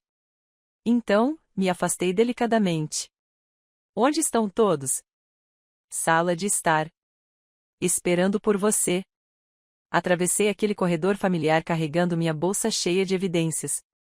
Passei pela árvore de Natal, que agora parecia mais triste, com os enfeites levemente caídos e algumas agulhas espalhadas pelo chão. A casa tinha um cheiro diferente do que na véspera de Natal, menos de canela e celebração, e mais de tensão e medo. A sala de estar estava cheia. Robert estava sentado em sua poltrona de sempre, parecendo mais velho do que eu jamais o vira. James e Sarah ocupavam o sofá, a mão dela firmemente entrelaçada na dele. David estava perto da porta, posicionado como se pudesse precisar intervir no que quer que estivesse prestes a acontecer. E Matthew estava parado junto à lareira, com os braços cruzados defensivamente sobre o peito, o maxilar tenso. Ele havia emagrecido. Eu podia ver em seu rosto, no jeito como a camisa estava mais folgada em seu corpo. Seus olhos tinham olheiras profundas e seu cabelo parecia que lhe havia passado as mãos obsessivamente. Ótimo! Uma parte amarga de mim pensou, que ele sofra. Nossos olhares se encontraram do outro lado da sala.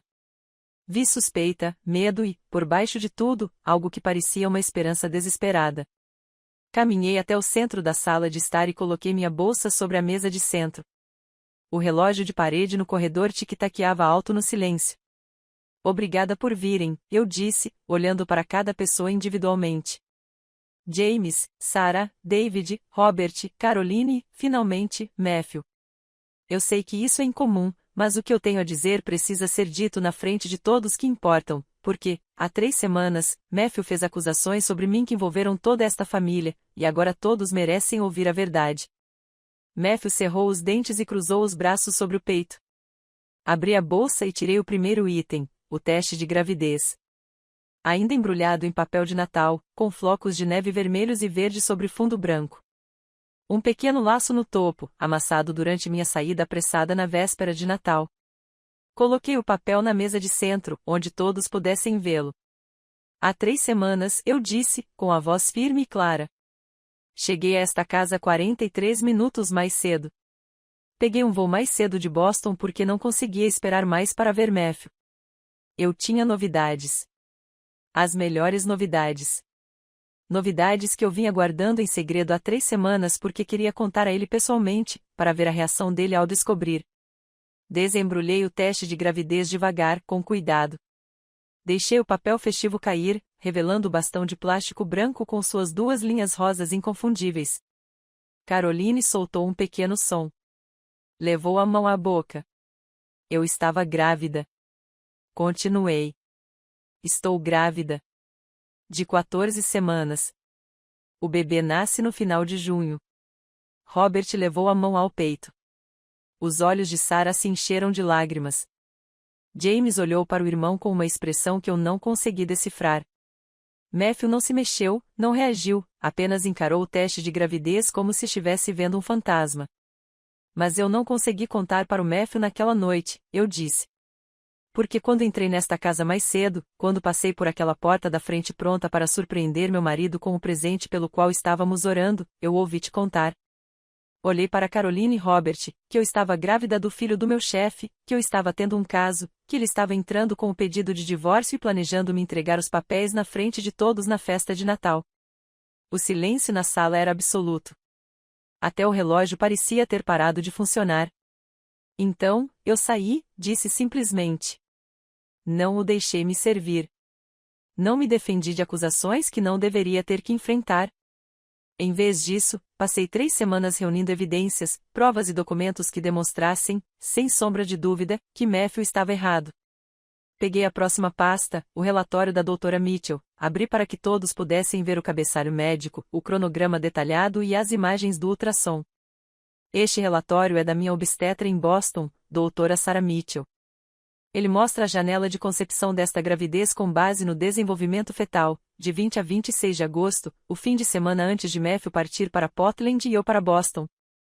O fim de semana que passamos juntos em casa, na nossa cama, nos reconectando antes da nossa separação temporária. Espalhei as imagens da ultrassonografia sobre a mesa de centro. Imagens em preto e branco do nosso bebê, minúsculo e perfeito, com as medidas e datas impressas claramente em cada uma. Caroline chorava abertamente agora. Robert a abraçava pelos ombros. As mãos de Matthew tremiam. Ele deu um passo em direção à mesa de centro, mas parou, como se tivesse medo de se aproximar. Eu disse, passando os extratos bancários pelas minhas consultas pré-natais no nosso cartão de crédito conjunto. Não tinha nada a esconder, porque este bebê é nosso. Porque eu jamais imaginei que meu marido veria as contas médicas e criaria uma teoria da conspiração em vez de simplesmente me perguntar para que serviam. Mostrei a declaração autenticada de Grant, o depoimento de Patrícia, o relatório do investigador particular e minha agenda de trabalho, com todas as reuniões, visitas a locais e cada hora de cada dia que passei em Boston. Grant Chamberlain tem 53 anos, disse, olhando diretamente para Matthew. Ele é casado com Patrícia há 27 anos. Tem 2 filhos na faculdade. Me trata como uma filha. Me chama de querida e me manda para casa mais cedo quando trabalho até tarde, e literalmente me deu uma bronca sobre equilíbrio entre vida pessoal e profissional 2 meses atrás. A ideia de que estamos tendo um caso não é apenas errada, Matthew. É uma ofensa para nós dois e para a esposa dele. Em seguida, peguei o registro de chamadas. Página após página de ligações do meu número de Boston para o celular do Matthew. Eu ligava para você quase todas as noites. Eu disse, às vezes você atendia e conversávamos por 5 minutos antes de você dizer que estava cansado. Às vezes você deixava cair na caixa postal, mas eu ligava. Bs, eu sentia sua falta. Bz, eu te amava. Porque mesmo quando eu estava exausta, enjoada e escondendo sintomas de gravidez, eu queria ouvir sua voz. O rosto de Matthew empalideceu completamente, sem sangue. Suas mãos não apenas tremiam agora. Seu corpo inteiro tremia. Este bebê é seu, eu disse, com a voz embargada pela primeira vez. Nosso, concebido com amor. Concebido em nossa cama. Concebido quando ainda éramos felizes e ainda confiávamos um no outro. Peguei o último documento, os papéis do divórcio que Matthew havia entrado, e os coloquei na mesa de centro ao lado da imagem do ultrassom do nosso filho. Mas você não confiou em mim, eu disse baixinho. Você não confiou em 5 anos de casamento. Você não confiou nos votos que fizemos um ao outro. Você viu as cobranças do cartão de crédito e criou toda uma narrativa de traição sem nunca me pedir explicações, sem nunca considerar que talvez eu tivesse um bom motivo para aquelas consultas, sem nunca me dar o benefício da dúvida. Matthew estendeu a mão para a imagem do ultrassom com as mãos trêmulas. Pegou-a com cuidado, como se pudesse quebrar. Olhou fixamente para a imagem granulada em preto e branco da nossa filha, porque agora eu sabia que era uma menina. O Dr. Mitchell tinha me contado na minha última consulta informações que eu estava guardando para compartilhar com Matthew no Natal. Você entrou com o pedido de divórcio, continuei olhando os papéis, contratou um advogado, planeja me entregar a intimação na frente de toda a sua família na véspera de Natal. Você estava pronto para destruir nosso casamento, destruir nossa família, me destruir, tudo baseado em suposições, paranoia e insegurança. Caroline soluçava. James tinha o braço em volta de Sarah, que chorava em silêncio. David encarava o chão como se não suportasse ver aquilo.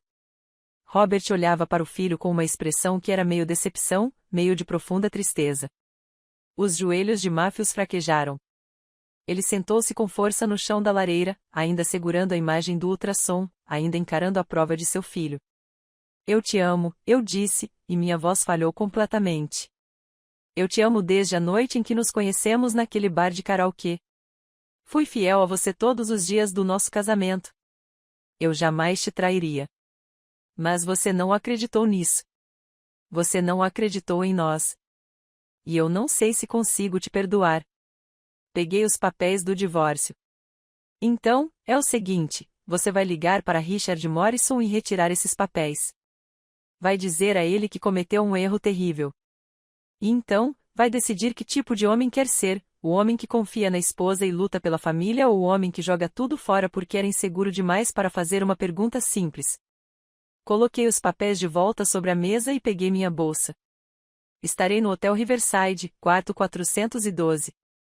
Você tem 48 horas para decidir se quer ser marido e pai. 48 horas para descobrir quem você é. Comecei a caminhar em direção à porta. Arya, espere. A voz de Matthew estava embargada, desesperada e suplicante. Virei-me, olhei para ele mais uma vez, vi a devastação em seu rosto, a compreensão do que ele havia feito, o horror de quase perder tudo. 48 horas, Matthew, eu disse baixinho. Decida quem você é. Então saí daquela casa e não olhei para trás. Voltei dirigindo para o Hotel Riverside em meio à neblina.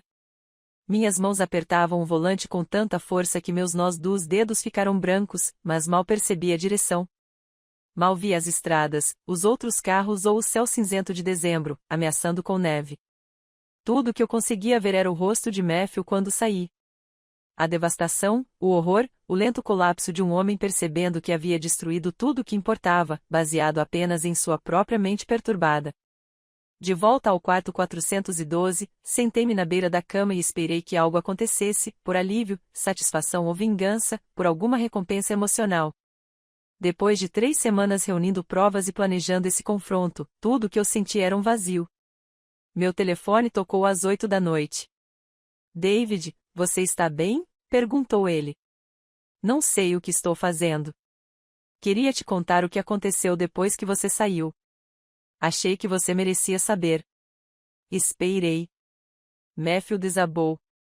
David disse baixinho. Não fisicamente, ele não desmaiou nem nada, mas emocionalmente ele simplesmente se desfez, sentou-se no chão segurando aquela imagem do ultrassom e soluçou. Conheço Matthew há 15 anos e nunca o vi chorar assim. Nunca o vi se quebrar dessa forma. Fechei os olhos, tentei sentir algo em relação àquela informação. Não consegui acessar. Caroline tentou confortá-lo, continuou David, mas Robert não a deixou por um tempo. Ele ficou de pé sobre Matthew e simplesmente o atacou verbalmente. 20 minutos de brutal honestidade sobre o que significa acusar sua esposa de infidelidade sem provas, sobre a confiança no casamento e como Matthew havia desonrado ambos. Nunca vi Robert tão furioso. Ótimo. Aquela parte amarga de mim pensou novamente. Que o pai dele se decepcione. Que ele sinta vergonha. James foi pior, de certa forma. David disse que ele ficou quieto. Esperou Robert terminar. Então, simplesmente disse, você quase destruiu a melhor coisa da sua vida porque se sentiu inadequado. Isso não é força, Matthew. Isso é covardia. E saiu. Imaginei Matthew sentado naquele chão, cercado por provas da inocência de sua esposa, ouvindo de seu pai e irmão que havia falhado como marido. Uma parte de mim se sentiu vingada. Outra parte, apenas triste. Ele leu tudo, disse David. Cada laudo médico, cada depoimento de testemunha, cada prova que você deixou. Ele repetia que ela estava falando a verdade. O tempo todo ela estava falando a verdade, e eu não acreditava nela, como se ele não conseguisse entender. Por que você está me contando isso? Eu perguntei. Porque você merece saber que ele está enfrentando as consequências. Que a família dele não está o protegendo do que ele fez. Mas também porque David deixou a área arrasada. Verdadeiramente arrependido. Aterrorizado por ter te perdido para sempre. E eu achei que você também deveria saber disso. Logo depois, desligamos o telefone. Sentei-me naquele quarto de hotel e tentei entender o que eu deveria sentir sobre o fato de Matthew estar destruído, se a dor dele era proporcional à minha, se as consequências pareciam justiça ou apenas mais sofrimento acumulado sobre o sofrimento que ambos havíamos infligido. Na manhã seguinte, acordei com alguém batendo na porta do meu quarto de hotel.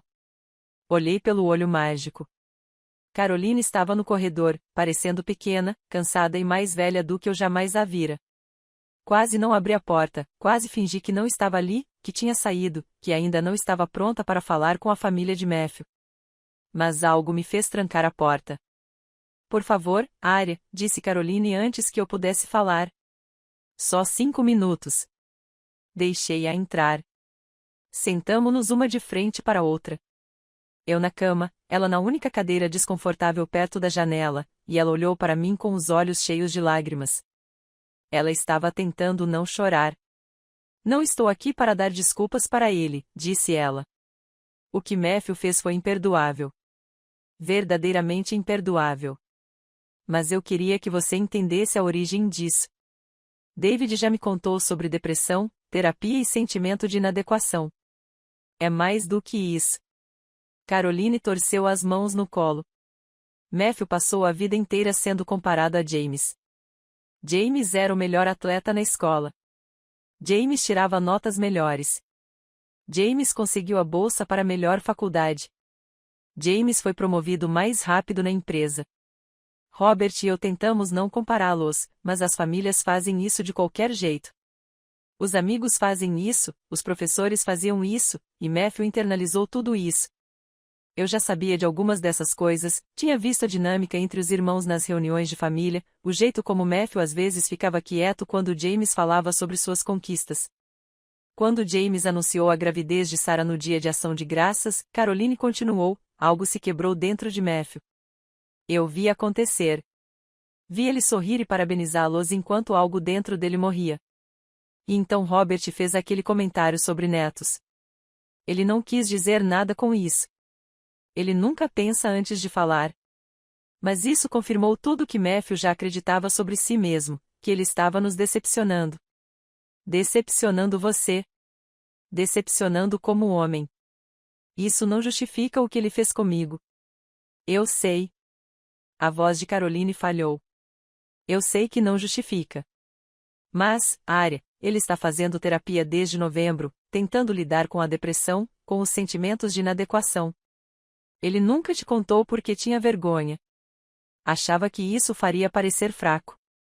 E quando você começou a se afastar, quando sua voz parecia distante ao telefone, quando você parou de mandar tantas mensagens, a mente perturbada dele preencheu as lacunas com a pior história possível.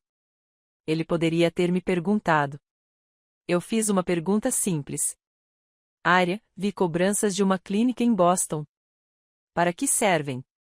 Era só isso que precisava ser feito. Mas ele não perguntou. Decidiu que eu era culpada e entrou com o pedido de divórcio. Caroline assentiu com a cabeça, com lágrimas escorrendo pelo rosto. Agora você tem razão. Você tem toda a razão. E não há desculpa para isso.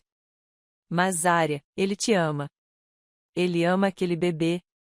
E se você der uma chance a ele, acredito que ele passará o resto da vida provando que merece vocês duas.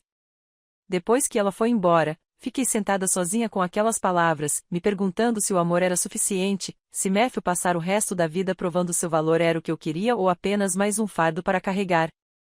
Na 47ª hora, uma hora antes do prazo final, um envelope apareceu debaixo da minha porta. Reconheci imediatamente a caligrafia de Matthew.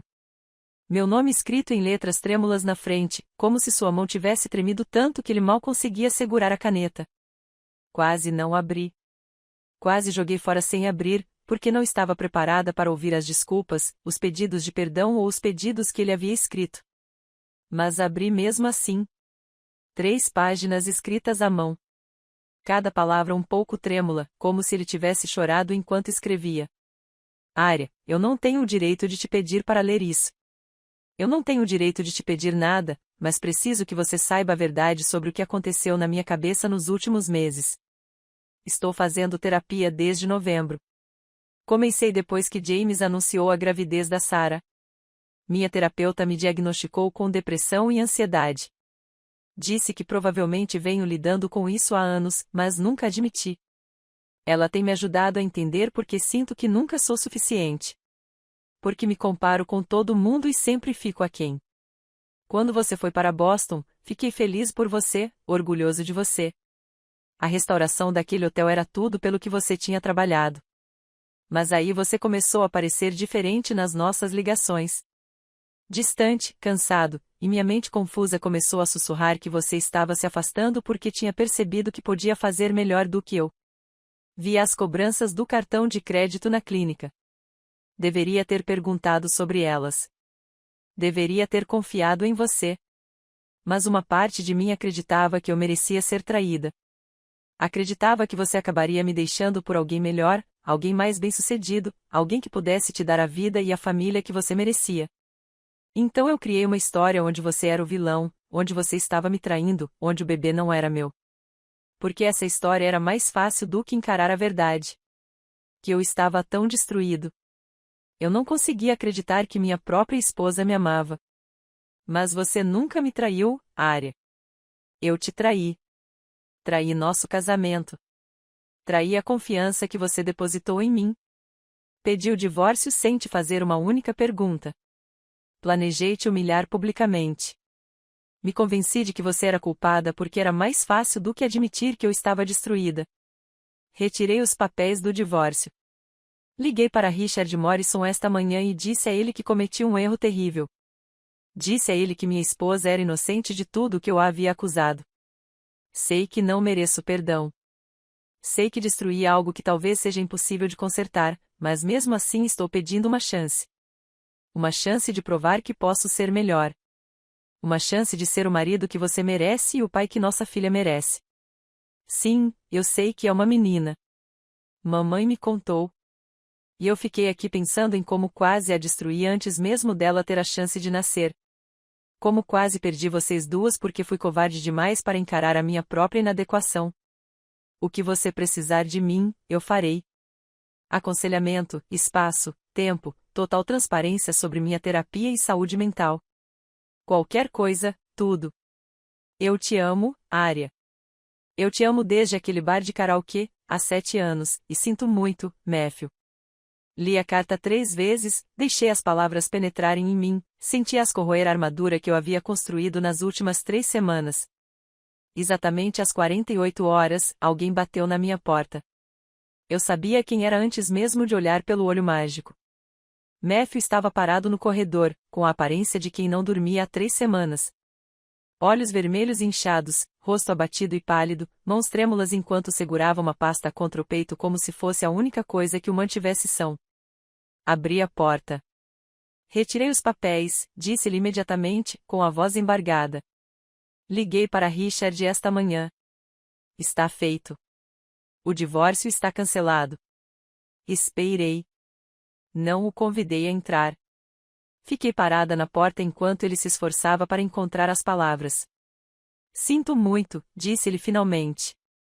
Eu estava com medo e fui estúpido, e deixei minha insegurança destruir nossa relação. Eu deveria ter confiado em você. Deveria ter perguntado sobre essas acusações em vez de presumir o pior. Deveria ter acreditado em nós. Olhei para este homem com quem me casei há 7 anos. O homem que me pediu em casamento num bar de karaokê, bêbado de cerveja barata e cheio de confiança. O homem que prometeu me amar na saúde e na doença. Para o bem ou para o mal, ele quebrou essas promessas. Mas, parada ali olhando para ele, pude ver que ele entendia exatamente o quanto os havia magoado. Se isso vai funcionar, eu disse baixinho, temos condições. Uma esperança brilhou nos olhos de Matthew. Uma esperança desesperada e cautelosa. Terapia de casal, eu disse.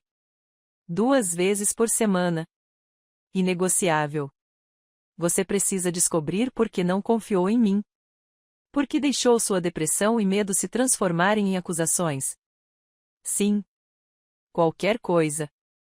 Você vai se mudar temporariamente. Preciso de espaço. Preciso de tempo. Você pode acompanhar a gravidez, as consultas médicas, tudo, mas não posso morar com você agora. Não consigo dormir ao lado de alguém que achou que eu era capaz desse tipo de traição. Uma dor intensa cruzou seu rosto, mas ele assentiu. Faça o que precisar. Transparência total sobre sua terapia, continuei. Sobre sua depressão, sua medicação, se precisar, sua saúde mental. Chega de segredos. Chega de esconder coisas para me proteger ou proteger seu orgulho. Eu prometo.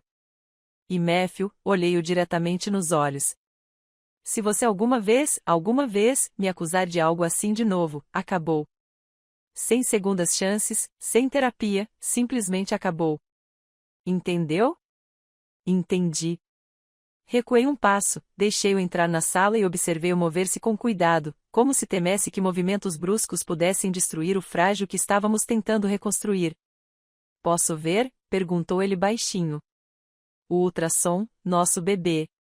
Tirei da minha bolsa. A imagem que eu carregava comigo há 3 semanas. Nossa filha, pequenina e perfeita, com medidas que mostravam que ela era saudável e estava crescendo exatamente como deveria.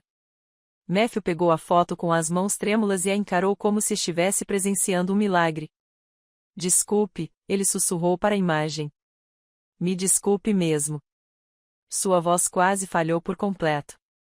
Eu vi chorar por nossa filha e senti algo se partir em meu peito. Não era perdão. Ainda não, mas algo mais suave do que a raiva que eu carregava. Temos um longo caminho pela frente, eu disse. Não sei se vamos conseguir, mas estou disposta a tentar. Matthew olhou para mim com lágrimas escorrendo pelo rosto. Obrigado, Deus. Arya, obrigada. Vou me esforçar mais. Vou ficar bem. Prometo. Estávamos ali, naquele quarto de hotel. 2 pessoas destroçadas, uma imagem de ultrassom e um futuro que, de repente, se tornou incerto, mas que pelo menos ainda era possível. A primeira sessão de aconselhamento aconteceu 2 semanas depois. O consultório da Dra. Angela Preston ficava em uma casa vitoriana reformada, com tetos altos e janelas grandes que deixavam entrar muita luz. Tudo ali parecia exposto, desconfortável, como se não houvesse onde se esconder da verdade que estávamos prestes a desenterrar. Matthew e eu sentamos em extremidades opostas de um sofá cor de vinho que era pequeno demais para a distância que precisávamos. A doutora Preston sentou-se à nossa frente em uma poltrona de couro, com um caderno equilibrado no colo, nos observando com uma atenção silenciosa que me dava vontade de confessar tudo ou sair correndo da sala. "Por que não começamos pelo que a trouxe aqui?", disse ela. Sua voz era calma, ensaiada, a voz de alguém que já tinha ouvido todas as crises conjugais imagináveis e sabia que nenhuma delas era realmente única. Olhei para Matthew. Ele olhou para o chão. "Meu marido me acusou de ter um caso", eu disse, enquanto estava grávida do filho dele. Ele entrou com o pedido de divórcio sem nunca me perguntar se as acusações eram verdadeiras. A caneta da doutora Preston deslizou sobre o caderno. "E Matthew, isso está correto do seu ponto de vista?" Matthew cerrou os punhos sobre as coxas. "Sim.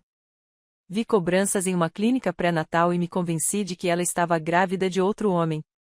Não perguntei a ela sobre isso. Simplesmente presumi e estava errado em tudo. Conte-me o que aconteceu, Arya." O Dr. Preston pediu desde o início.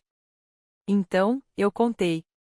Falei sobre Boston, a gravidez e o segredo que guardei para que a surpresa fosse perfeita. Sobre chegar mais cedo na véspera de Natal e ouvir Matthew me acusar de infidelidade, sobre os papéis do divórcio que ele entrou com o pedido e as 3 semanas que passei reunindo provas para comprovar minha inocência. Observei o rosto de Matthew enquanto falava. Vi-o estremecer a cada detalhe. Vi as lágrimas escorrerem quando descrevi o momento em que estava no corredor da casa dos pais dele, ouvindo-o dizer que o bebê não era dele. Vi-o levar a mão à boca quando expliquei que me hospedei em um hotel usando meu nome de solteira porque não suportava voltar para uma casa que parecia contaminada por suas acusações. Quando terminei, ele estava chorando abertamente. "Matthew." A voz do Dr. Preston era suave. "Sua vez. Conte-nos o que estava acontecendo do seu ponto de vista." Matthew respirou fundo, tremendo, e começou a falar sobre sua depressão, a terapia que fazia sem que eu soubesse, os sentimentos de inadequação que o consumiam há meses, sobre ter visto as cobranças da clínica e sobre ter criado toda uma teoria da conspiração porque acreditar que eu o estava traindo parecia mais seguro do que acreditar que eu poderia deixá-lo por ele estar fragilizado. "Eu me convenci de que ela era boa demais para mim", disse ele, em um sussurro. "Eu achava que ela perceberia que tinha se casado com o irmão errado, o fracassado, aquele que nem sequer conseguia dar netos aos pais. Então, quando vi evidências de que ela estava grávida e não tinha me contado, meu cérebro preencheu as lacunas com a pior história possível, porque eu acreditava que merecia o pior." A doutora Preston ficou em silêncio por um longo momento depois que terminamos. Então, ela colocou o caderno de lado e nos olhou com uma expressão que eu não consegui decifrar. "Vocês duas são vítimas da mesma coisa", disse ela, "falta de comunicação e medo. Arya, você teve medo de compartilhar a notícia da gravidez até que tudo estivesse perfeito. Até que pudesse contar pessoalmente para Matthew, ver a alegria dele, criar o momento que você imaginou. Matthew, você teve medo de compartilhar sua depressão até que a tivesse superado.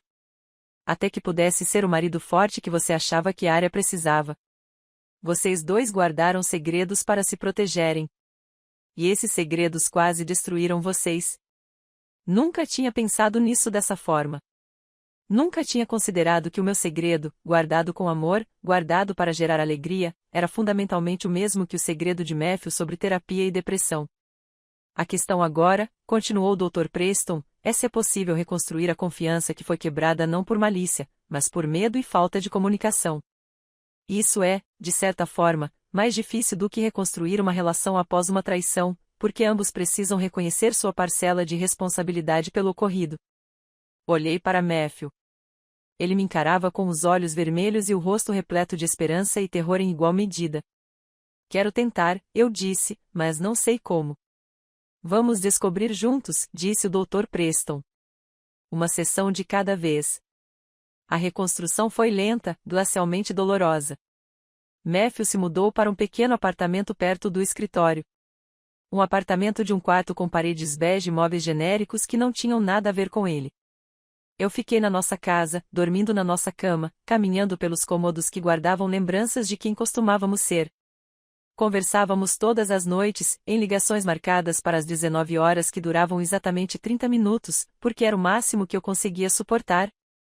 Algumas noites, Matthew me contava sobre suas sessões de terapia com seu terapeuta, sobre o início da medicação para a depressão, sobre os exercícios que estava aprendendo para lidar com pensamentos negativos antes que eles se transformassem em paranoia. Algumas noites eu lhe contava sobre os sintomas da gravidez, sobre o enjoo que finalmente havia passado por volta da 16ª semana, sobre como meu corpo estava mudando, como as roupas não serviam mais, sobre as consultas médicas às quais ele não comparecia, as medidas e os exames, e o medo que eu sentia de fazer tudo isso sozinha enquanto nosso casamento estava por um fio. Algumas noites as ligações corriam bem. Quase nos sentíamos nós mesmos de novo, conversando, rindo e lembrando por que nos apaixonamos. Em outras noites, eu desligava chorando porque algo que ele dizia me lembrava das acusações e a dor voltava com força total. Frequentávamos as sessões de terapia 2 vezes por semana, às terças e quintas-feiras à noite, sentados naquele divã cor de vinho enquanto o Dr. Preston fazia perguntas que nos deixavam desconfortáveis, mas que eram necessárias. Aos poucos, muito aos poucos, comecei a notar mudanças em Matthew. Ele começou a fazer perguntas em vez de tirar conclusões precipitadas. Você parecia cansada ao telefone ontem à noite. Está tudo bem com a gravidez? Em vez de você parecia distante, ele perguntou se estava se afastando de mim. Ele começou a expressar seus medos em vez de escondê-los. Tenho medo de que você nunca me perdoe. Em vez de ficar em silêncio e deixar o medo se transformar em paranoia, ele começou a confiar que demonstrar vulnerabilidade não me faria ir embora. Começou a acreditar, aos poucos, que talvez ele fosse suficiente. Com 18 semanas de gravidez, eu tinha uma consulta importante para um ultrassom. O consultório do Dr. Mitchell ligou para confirmar o horário e perguntou se eu queria levar alguém. Automaticamente, respondi que não, mas imediatamente me senti culpada por isso. Naquela noite, durante nossa ligação agendada, mencionei a consulta para Matthew. Eu realmente gostaria de estar lá, disse-lhe com cautela. Se você se sentir confortável com isso, eu sei que não tenho o direito de pedir, mas já perdi tanta coisa e só gostaria de ver nosso bebê, se não for incômodo. Pensei muito sobre isso. Pensei se estava pronta para compartilhar algo tão íntimo com alguém que me magoou tanto. Ok, finalmente disse que você pode vir. Ele chegou à clínica 15 minutos antes, carregando flores e um ursinho de pelúcia absurdamente grande e completamente prematuro para um bebê que só nasceria meses depois. Eu não sabia o que trazer, disse ele, parecendo constrangido. Só queria trazer alguma coisa. Ficamos sentados na sala de espera, conversando sobre amenidades, como o tempo e o trabalho, até que a técnica chamou meu nome. A sala de exames era pequena e mal iluminada. Deitei na maca enquanto a técnica aplicava um gel frio na minha barriga e Matthew ficou parado, sem jeito, encostado na parede, sem saber onde se posicionar. Pode chegar mais perto, eu disse baixinho. Ele se aproximou e ficou ao meu lado, perto o suficiente para que eu pudesse sentir o cheiro do seu perfume, o mesmo que ele usava desde que começamos a namorar. Familiar e dolorosamente nostálgico. Então a técnica passou o transdutor pela minha barriga e nossa filha apareceu na tela. Era perfeita, completamente formada. Não era mais aquela forma granulada e abstrata dos ultrassons anteriores. Eu conseguia ver seu perfil, a curvatura do nariz, a linha da coluna. Ela se mexeu enquanto assistíamos, se espreguiçou, se mexeu, levou uma mãozinha até o rosto. Está tudo ótimo, disse o técnico, as medições estão corretas. Batimento cardíaco forte. Quer saber o sexo? Matthew olhou para mim. Eu olhei para ele. Vi lágrimas se formando em seus olhos. Sim, eu disse. É uma menina, anunciou o técnico. Matthew emitiu um som entre riso e soluço. Sua mão se estendeu, hesitou, e então, com cuidado, segurou a minha. Deixei que ele a segurasse. Deixei nossos dedos se entrelaçarem como antigamente, quando o toque entre nós era fácil e natural, em vez de algo carregado de dor. Uma menina, ele sussurrou, olhando fixamente para a tela. Vamos ter uma filha. Eu o vi chorar enquanto olhava para nossa bebê. Observei-o estudar cada detalhe do ultrassom como se estivesse memorizando-a, observei-o apertar minha mão delicadamente como se tivesse medo de que eu a afastasse. Serei um homem melhor por ela, disse-lhe tão baixinho que quase não ouvi. Por vocês duas. Prometo. Eu queria acreditar nele. Meu Deus, como eu queria acreditar nele. 6 meses depois daquela terrível véspera de Natal, nossa filha nasceu. O trabalho de parto começou às 3 horas da manhã, com contrações que me acordaram e me fizeram correr para pegar o telefone. Liguei primeiro para Matthew, antes de ligar para o hospital e para qualquer outra pessoa. Ele chegou em casa 20 minutos depois, me ajudou a entrar no carro, dirigiu até o hospital enquanto eu respirava fundo durante as contrações e se perguntava se estávamos prontos para isso. Prontos para sermos pais quando ainda estávamos tentando descobrir como nos casar novamente. 14 horas depois, Hope Elizabeth Thornton nasceu. Nós a chamamos de Hope, esperança, porque era isso que ela representava. O que ela nos deu quando tudo mais estava destruído, uma razão para lutar, uma razão para tentar. Matthew a segurou primeiro. As enfermeiras a colocaram no meu peito, mas eu estava exausta e tremendo, então pedi a ele que a pegasse enquanto eu me recuperava. Eu vi embalar nossa filha com as mãos trêmulas, o vi chorar enquanto contemplava seu rostinho, o vi sussurrar promessas a ela sobre ser o pai que ela merecia. Não estávamos curados. Não completamente. Eu ainda tinha momentos em que me lembrava de suas acusações e sentia uma raiva repentina me invadir. Ele ainda tinha momentos em que sua depressão o fazia duvidar de tudo. O fazia temer que eu percebesse que havia cometido um erro ao lhe dar outra chance. Mas estávamos tentando. Reconstruímos nosso casamento aos poucos. Honestamente, com terapia, comunicação e confiança, reconquistamos tijolo por tijolo, com muito cuidado. 3 meses após o nascimento de Hope, Matthew voltou para casa. Não porque tudo estivesse perfeito, mas porque estávamos prontos para tentar ser uma família sob o mesmo teto novamente. Prontos para acordar juntos para as mamadas da madrugada. Prontos para compartilhar o cansaço e a alegria da paternidade recente. Prontos para ver se a base que havíamos reconstruído suportaria o peso da vida real.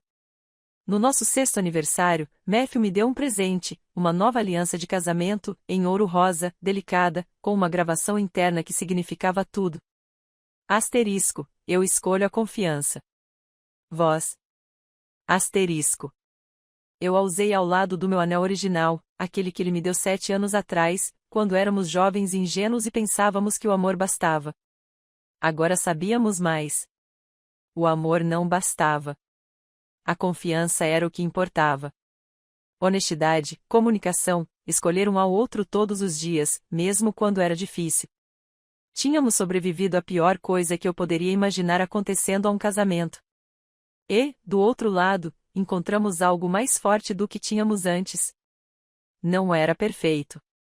Nunca seríamos perfeitos, mas éramos reais, honestos, nossos, e isso bastava. Se essa história de traição e redenção te deixou sem fôlego, clique no botão de curtir agora mesmo.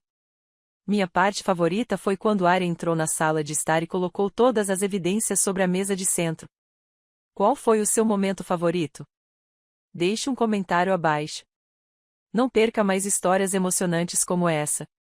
Inscreva-se e ative o sininho para receber notificações e nunca perder um vídeo novo.